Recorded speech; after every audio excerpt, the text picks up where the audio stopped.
ओम शांति। शिव बाबा जो हम सभी आत्माओं के परम पिता, परम शिक्षक, परम सतगुरु हैं, इस समय कलयुग के अंत, सतयुग की आदि, पुरुषोत्तम संगम युग पर हमको बाप आकर के नई दुनिया के लिए तमो प्रधान से सतो प्रधान बना रहे हैं और उसके साथ साथ हमें नए विश्व का राज्य भाग राजाई देने के लिए आए हैं। तो पिता परमात्मा का नाम जो शिव सदा कहा जाता है, सदा शिव, ये नाम सार्थक है। कैसे बाबा आकर के पतित तमो प्रधान आत्माओं को गोरा बनाने के लिए वर्तमान समय शिक्षा दे रहे हैं। हम कितने बाबा के पद्मा पदम सौभाग्यशाली बच्चे हैं जो भगवान हमको आकर के वर्तमान समय पिता रूप में पालना करते हुए शिक्षक बन कर के हमें नई दुनिया के लिए शिक्षा देते हैं। हमें हर प्रकार की कला सिखलाते हैं और सतगुरु बन कर के जन्म जन्म के पापों से हमको मुक्त करते हैं। ऐसे कल्याणकारी बाबा हम बच्चों की सेवा पर उपस्थित हैं। यही समय है जबकि परमपिता परमात्मा अपने दिए हुए वायदे के अनुसार इस सृष्टि पर आए हुए हैं। यही समय है, इसलिए बाप कहते हैं बच्चे, मेरा आने का समय इस सृष्टि में केवल एक ही बार है। कल्प कल्प के संगम युगे में आता हूँ और आकर के तुम बच्चों को फिर से महान पुण्य आत्मा बनाता हूँ, श्रेष्ठ आत्मा बनाता हूँ। यही समय है जबकि पिता परमात्मा हमारी सेवा में उपस्थित है। कहते हैं बच्चे, तुम्हें रहना भी संसार में है, घर गृहस्थ में रहते हुए कमल फूल समान बनना है।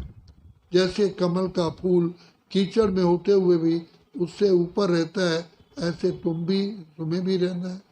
तभी देवताएं कमल नयन, कमल मुख, कमल हस्त, कमल चरण गाए जाते हैं। तो इसका तात्पर्य यही है, तुम्हें संसार में रहना है, संसार को छोड़ के नहीं जाना, क्योंकि जिन जिन आत्माओं के साथ तुम्हारा कर्जा है, लेना देना है, वो सभी यही चुकतू करना है, नहीं तो फिर वो दोबारा जन्म लेना पड़ेगा। तो बाप ने आकर के कमल फूल समान बनने के लिए हमें ज्ञान और योग की शिक्षा दी है। ज्ञान की गदा दे करके भिन्न भिन्न परिस्थितियों से बाबा हमको पार करते हैं। तो बाप कहते हैं, लाडले बच्चे, किसी भी सूरत में तुम्हें निवृत्ति मार्ग नहीं अपनाना, लेकिन शुद्ध प्रवृत्ति में रहना है। मार्ग हमारा शुद्ध प्रवृत्ति, लक्ष्य हमारा जीवन मुक्ति। तो बाप आकर के इस समय पर बार बार हम बच्चों को चेतावनी देते हैं, जागृत देते हैं, बच्चे तुम्हें कर्म बंधन की रस्सियों को अपने ज्ञान और योग के बल से काटना है। अगर अभी नहीं काटोगे तो कब काटोगे? तो बाप आकर के भिन्न भिन्न हमें तरीकों से कर्ज मुक्त, कर्म इंद्रिय जीत, प्रकृति जीत, विष्णु जीत बनाते हैं। तो बाप कहते हैं, तुम्हें रहना संसार में है, संसार से भागना नहीं है, लेकिन संसार में रहते हुए तुम्हें एक सैंपल बनना है, एग्जाम्पल बनना है। सन्यासी तो घर बार छोड़ के चले गए, वो तो संसार में रहते हुए फिर भी पिता परमात्मा से दूर हो गए, भटक गए। तो तुम बच्चों को बाबा कहते हैं भटकना नहीं है। हम तो अंधकार में थे, बाप ने हर प्रकार का हमें ज्ञान दिया है।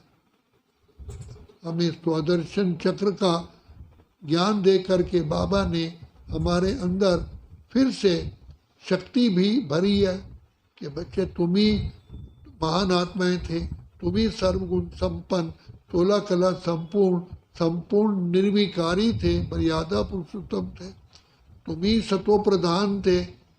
और अब बाबा आए हैं तुम्हें फिर से ऐसा बनाने के लिए। इसलिए बाप कहते हैं जागो जागो समय पहचानो। बच्चे मैं आया हुआ हूँ तुम्हारे सारे दुख दर्द दूर करने के लिए, तुम्हारी बिगड़ी को बनाने के लिए, तुम्हें पति से पावन करने के लिए। इसलिए जो बच्चे बाप को पहचान करके बाप की शिक्षाओं को धारण करते हैं वही कल्प कल्प के लिए विजयी रत्न बन जाते हैं। तो बाप पहले रुद्रमाला में हमें अपना गले की माला बनाते हैं और फिर वही वैजयंती माला सतयुग में आकर के विष्णु की गले की माला बनती है। तो यही बहार है दुनिया को भूल जाने की, पिता परमात्मा से वरदानों से झोली भरने की। अच्छा, ओम शांति, ओम शांति, ओम शांति।